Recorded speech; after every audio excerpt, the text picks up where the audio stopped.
Friends, welcome to my channel सरकारी school. मेरा नाम रॉबिन।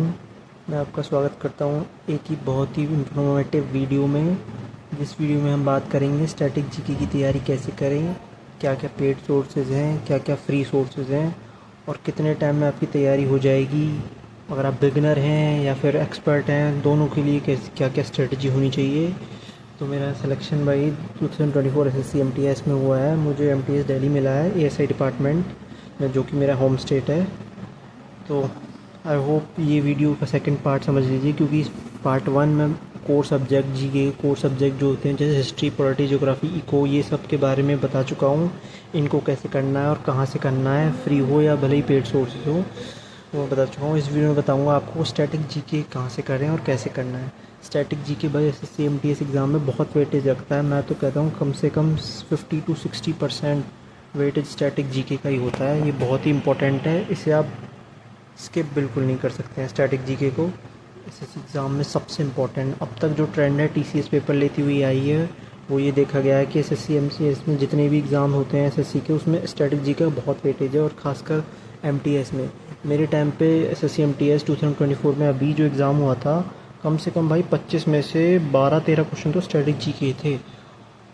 तो देख सकते हैं आप, ये वेटेज चल रहा है एसएससी एमटीएस में स्टैटिक जीके का। मैं आपको मेरा स्कोर बता देता हूँ। जीके में से मैंने 25 में से मेरे 18 क्वेश्चन सही थे। ठीक ठाक स्कोर था मेरा, क्योंकि मैंने बहुत तैयारी की थी। और मैं वही बताऊंगा आपको इस वीडियो में जहाँ से मैंने तैयारी की थी और जो जो सोर्स मैंने फॉलो किए थे, मैं वही बता सकता हूँ। अब बहुत लोग कमेंट में कहते हैं कि सर ये टीचर भी तो अच्छा है, ये भी अच्छा है। यार देखो, मुझे उनका आइडिया नहीं है, क्या पता अच्छे हो, लेकिन मैं तो वही बताऊँगा ना जहाँ से मैंने तैयारी की और अपना एग्ज़ाम निकाला। तो वही मैं आपको समझाने की कोशिश करूँगा। जैसे मैंने बता रखा, 25 क्वेश्चन में से भाई 12-13 क्वेश्चन तो आसानी से एग्ज़ाम में फंस जाते हैं। तो स्टैटिक जीके को आप बिल्कुल इग्नोर नहीं कर सकते। अब दूसरा क्वेश्चन आता है कि यार सर पढ़ना क्या क्या है। पढ़ने के लिए तो देखो यार, बहुत सारी जीके है, वास्ट जीके है, कंप्लीट हो ही नहीं सकता सिलेबस। लेकिन आपको मैं वही पॉइंट बताता हूँ जो आपको पढ़ने हैं। कुछ पॉइंट होते हैं जैसे सेंसस हुआ, फोक डांस हुए, क्लासिकल डांस हुए, एक्सपोनेंट एंड डांसेस हुए, म्यूज़िक इंस्ट्रूमेंट हुए, फेस्टिवल हुए, हिंदू कैलेंडर हुआ। ये बहुत इंपॉर्टेंट टॉपिक है। हिंदू कैलेंडर से 1-2 क्वेश्चन फंसता ही है। ट्राइब्स हुआ, ये भी इंपॉर्टेंट है। लेक्स हुआ इंडिया की, मोस्टली बुक्स एंड ऑथर में से 1-2 क्वेश्चन फंस जाता है। रिलीजियस प्लेसेस में हुए, तो ये सब जो है भाई, ये सब स्टैटिक जीके के अंदर आता है, जो कि बहुत इंपॉर्टेंट टॉपिक है। और भी टॉपिक है, मैंने लिखे नहीं है, आप समझ जाइए, बहुत हैं। ये मोस्ट इंपॉर्टेंट है जो मैंने लिख लिए हैं। ये इन सबको टॉपिक को मिला के जो बोलते हैं, उन्हें आर्ट एंड कल्चर के अंदर आते हैं ये टॉपिक आपको सबसे ज़्यादा इंपॉर्टेंट है एमटीएस एग्ज़ाम के लिए, क्योंकि सबसे ज़्यादा क्वेश्चन भाई जो फंसता है इन्हीं टॉपिक में से फंसता है, आर्ट एंड कल्चर में से। क्योंकि ये बहुत हार्ड भी होता है, इतना इजी भी नहीं होता, और सब बच्चे इग्नोर कर देते हैं क्योंकि इसकी टर्म बहुत हार्ड होती है और मिलता नहीं है, सोर्सेज नहीं पता बच्चों को कहाँ से पढ़ना है, तो इस वजह से इग्नोर करते हैं। तो आज की वीडियो में मैं आपको बताऊंगा कि ये गलती आप ना करें, कैसे अवॉइड कर सकते हैं और कौन कौन के स्टेप्स होंगे जो आप फॉलो कर सकते हैं अपनी स्ट्रेटजी को इम्प्रूव करने के लिए। अब ये तो मैंने बता दिया आपको क्या क्या पढ़ना है। अब मैं आपको बता देता हूँ कहाँ से पढ़ना है, सोर्सेज बताता हूँ मैं आपको। ये जो मैं बताऊँगा strategy for both Hindi medium and English medium student के लिए, भले ही आप हिंदी मीडियम यूपी बोर्ड से पढ़े हों या सीबीएसई बोर्ड से पढ़े हों, दोनों के लिए स्ट्रेटजी बताऊँगा मैं, दोनों क्या क्या सोर्सेज फॉलो कर सकते हैं। मूविंग ऑन टू बुक्स, पहले मैं बताता हूँ मैंने अपने टाइम पे कौन कौन सी बुक्स फॉलो की थी। ये भाई रामबाण स्टैटिक जीके RWA नवीन सर की बुक आती है, आप ये ख़रीद सकते हैं अगर आप पैसे हैं, अफोर्ड कर सकते हैं। और दूसरी बुक आती है RW स्टैटिक जीके, ये भी RWA की नवीन सर की, ये भी बुक ख़रीद सकते हैं। ये आप ख़रीद सकते हैं, अगर आप ख़रीद सकते हैं तो ख़रीद लाइए, अगर नहीं ख़रीद सकते तो मेरा टेलीग्राम चैनल ज्वाइन कर लीजिए। वहाँ मैं आपको फ्री बुक की PDF प्रोवाइड कर दूँगा इन दोनों की, और भी जितने भी नोट्स हैं मेरे पे एसएससी परमार सर के भी पढ़े हैं हिंदी मीडियम के लिए भी, वो भी मैं प्रोवाइड कर दूँगा। टेलीग्राम का लिंक मैं कमेंट बॉक्स में पिन कर दूँगा, तो आप वहाँ से ज्वाइन कर सकते हैं। दूसरा सोर्स है भाई, अगर आप बुक नहीं लेना चाहते, बुक अफोर्ड नहीं कर सकते, तो वो तो मैंने बता दिया, टेलीग्राम ज्वाइन करेंगे। और दूसरा सोर्स है एक अमन वशिष्ठ सर, अमन श्रीवास्तव सर हैं। अमन श्रीवास्तव SSC लैब करके इनका चैनल है यूट्यूब पे, वहाँ पे सर्च कर लीजिए। मैंने तो भाई इनसे पढ़ा था लास्ट टाइम पे, थोड़ी वीडियो इनकी देख ली थी। हाँ, हालांकि नवीन सर की भी मैंने स्टैटिक जीके देख ली थी, नवीन सर क्योंकि अच्छा पढ़ाते हैं, उनकी मैंने प्रैक्टिस क्लासेस ले ली थी 10-12, वो भी ठीक ठाक है, आप ले सकते हैं।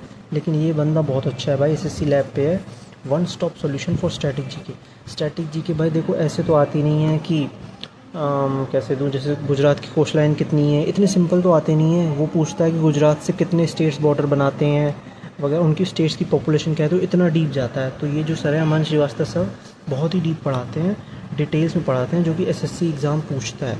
एसएससी अब भाई वो नहीं रहा कि वो ऊपर ऊपर से पूछ ले कि भाई ये डांस किस स्टेट का है। नो, वो उस स्टेट के बारे में पूरी इन्फॉर्मेशन जानना चाहता है एसएससी आपसे, कि आपने अच्छे से पढ़ा भी है या नहीं उसके बारे में।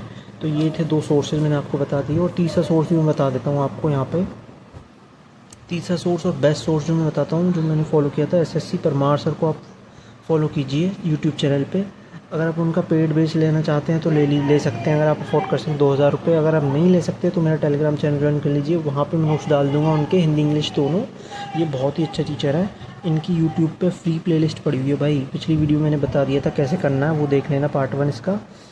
भाई इन्होंने बहुत अच्छा पढ़ाया, आप पैसे अफोर्ड नहीं कर सकते तो इनकी यूट्यूब वाली क्लासेस कर लेना। वन शॉट डाले हुए हैं हर चैप्टर के, हर सब्जेक्ट के, जैसे हिस्ट्री, पॉलिटी, बायो, सब के। वो कर लो, नोट्स बना लो और प्रीवियस ईयर मॉक लगा लो, बस जीके में इतना ही काफ़ी है। ये कर लोगे तो अब हो जाएगा। ये एसएससी परमार मैंने बेस्ट स्टॉक बताया, लेकिन ये सिर्फ उन बच्चों के लिए बताया मैंने जो इंग्लिश मीडियम से पढ़े हैं। हिंदी मीडियम वाले नवीन सर को फॉलो करें, ये भी बेहतरीन टीचर हैं, दोनों का कोई कंपेरिजन नहीं है। अगर आप ये बताते हैं कि आप, दूसरा डाउट होगा सर पढ़ें कैसे, बता तो दिए मैंने कहाँ से पढ़ना है, क्या क्या पढ़ना है। अब तीसरा डाउट है बच्चों का, पढ़े कैसे। देखो भाई, पढ़ने के लिए अमन सर का पेड बैच ले सकते हैं, जो मैंने बताया, अमन श्रीवास्तव सर, इनका पेड बैच। मैं तो कह रहा हूँ अगर आपके पास पैसे हैं तो अमन सर का रहने देना। अगर आप हिंदी मीडियम में तो नवीन सर का लेना, मैं लिख देता हूँ, हिंदी मीडियम वाले, और परमार सर का इंग्लिश मीडियम वाले ले लेना। इन सर से आप पेड बैच मत लेना, इनका फ्री में यूट्यूब से ही पढ़ लेना तो भी काम चल जाएगा। पेड बैच फ्री का, अगर फ्री है भाई, फ्री पढ़ना है तो परमार सर को ज्वाइन कर लीजिए फ्री में, तो नवीन सर भी पढ़ाते हैं यूट्यूब चैनल पे। अगर आप पैसे अफोर्ड नहीं कर सकते तो आप दोनों टीचर से एक को फॉलो कीजिए। भाई देखो, ज़्यादा सोर्सेस फॉलो नहीं करने हैं, मैंने आपको 3 टीचर के नाम बताए, Aman Srivastava sir, SSC Parmar sir और थर्ड नवीन सर। देखो भाई, आपको तीनों टीचर फॉलो नहीं करने हैं, आपको सिर्फ एक टीचर के साथ स्टक रहना है। अगर आप इंग्लिश मीडियम में, तो मैं तो कह रहा हूँ सिंपली जाइए परमार सर के लिए, बाकी भूल जाइए कोई भी टीचर है। अगर आप हिंदी मीडियम में तो जाइए नवीन सर के लिए, भूल जाइए कि कोई भी टीचर है। अगर नवीन सर से पढ़ना है तो परमार सर से बिल्कुल मत पढ़ो, परमार सर से पढ़ो तो नवीन सर से बिल्कुल मत पढ़ो। हाँ, प्रैक्टिस क्लास देख सकते हो एक दूसरे की, जो कराते हैं एग्ज़ाम से पहले, ये अच्छा तरीका है। 2-3 टीचर एक साथ फॉलो मत करना, सिंगल टीचर पे ही पढ़ना। नेक्स्ट है भाई, सर हम अफोर्ड नहीं कर सकते, ना बैच अफोर्ड कर सकते, ना नोट्स अफोर्ड कर सकते, तो उनके लिए फ्री सॉल्यूशन है भाई, मेरा टेलीग्राम चैनल ज्वाइन कर लो, वहाँ पे फ्री नोट्स दे रहा हूँ मैं आपको, हर चैप्टर के, इंग्लिश, हिंदी, सब कुछ भाई, everything is free. Her video की प्लेलिस्ट दे रहा हूँ, पूरी स्ट्रेटजी बता रहा हूँ अच्छे से जानने के लिए। मेरे टेलीग्राम चैनल पे डिस्कशन ग्रुप बना हुआ है, वहाँ पे सब बच्चे अपने डाउट शेयर करते हैं, आप भी उनसे पूछ सकते हैं।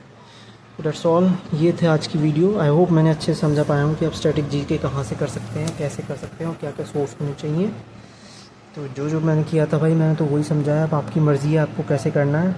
ये जेन्युइन वो था जो वीडियो था जो मैंने बताया, सिंपली मैंने यही फॉलो किया था, और मेरा स्कोर 25 में से 18 सही थे जीके में, कुछ छोड़े थे और 1-2 गलत हो गए थे। So that's all for today. Next video में हम बात करेंगे करंट अफेयर्स के लिए, ये भी बहुत इंपॉर्टेंट हो जाएगा क्योंकि नया टेंडर आएगा एसएससी का, टीसीएस ख़त्म हो गया है टेंडर उसका, तो वीडियो लंबा ना हो इसलिए नेक्स्ट वीडियो में बात करेंगे। और दैट्स ऑल फॉर टुडे। सो और भी आपकी कोई क्वेरी हो, आई होप मैं आपके सारे डाउट सॉल्व कर पाया हूँ। अगर नहीं भी कर पाया हूँ तो क्वेरी हो आप कमेंट बॉक्स में लिख दीजिए, टेलीग्राम ग्रुप पे मुझे मैसेज कर दीजिए, मैं रिप्लाई करने की पूरी कोशिश करूँगा आपको। तो that's all, good luck for your exam. बस भाई लग जाओ, शुरू हो जाओ, बस 4-5 महीने ही है यार। इस बार एमटीएस का एग्ज़ाम भी जल्दी है, शायद 20 सितंबर से हो रहा है और 24 अक्टूबर तक हो रहा है। तो भाई समझ जाओ, वैकेंसी भी ज़्यादा नहीं है, क्योंकि वैकेंसी कम से कम 5 या 6 के तो होंगी, इतनी तो उम्मीद है होंगी, क्योंकि कम दिन एग्ज़ाम है, मतलब भाई वैकेंसी कम है इस बार, तो थोड़ा जम के पढ़ना है भाई। और पूरे सफ़र में मैं तो हूँ ही आपके साथ, और भी कोई डाउट हो तो पूछ सकते हैं। ओके, चलो फिर मिलते हैं अगली वीडियो में, जिसमें हम करंट अफेयर के बारे में डिस्कस करेंगे। ऐसी वीडियो जानने के लिए मेरे चैनल को सब्सक्राइब करें। Thank you, bye bye.